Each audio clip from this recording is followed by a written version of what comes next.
2016 Mercedes-Benz G500. It's been pronounced dead several times, but the G-Wagen by Mercedes-Benz is more alive than ever. At the mature age of 36, it gets yet another refresh, a relatively minor one, as you wouldn't modify a Rembrandt painting, correct? That's how Gunnar Guthenke, Daimler's head of G-Class, explained to us why the venerable off-roader receives almost no changes to its exterior. In fact, the only major revision happened in 1990.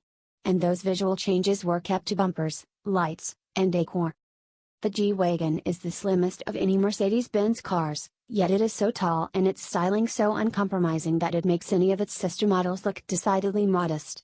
By definition, its box-like shape allows for maximum space utilization, and indeed, the G offers generous accommodations. Visibility towards the front is excellent, while the view to the rear is somewhat hampered by the wide D-pillars, but this vehicle lets you know precisely where its four corners are.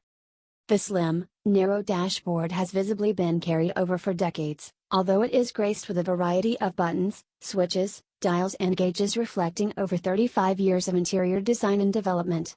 It needs careful study if you are ever to exploit the G-Wagen's potential fully. If you do, 3 differential locks can be activated by the flick of a button. And, of course, the capabilities of this off-roader are simply astounding. The most important changes happen under the hood. The G500 loses its naturally aspirated 5.5-liter V8, and gains a twin-turbocharged 4.0-liter V8, essentially the same engine that powers the AMG GT. The biggest challenge for the development team? Preserving the awesome sound of the predecessor.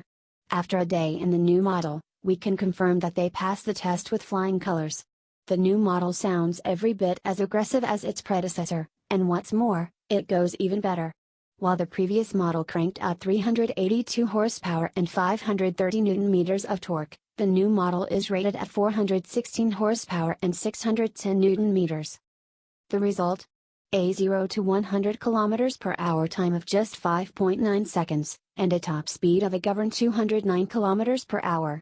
Typically, we don't care much for these governors, but in the G550, cutting power at 209 km/h is just fine, given its high center of gravity and less than precise recirculating ball-type steering. Consumption figures have not been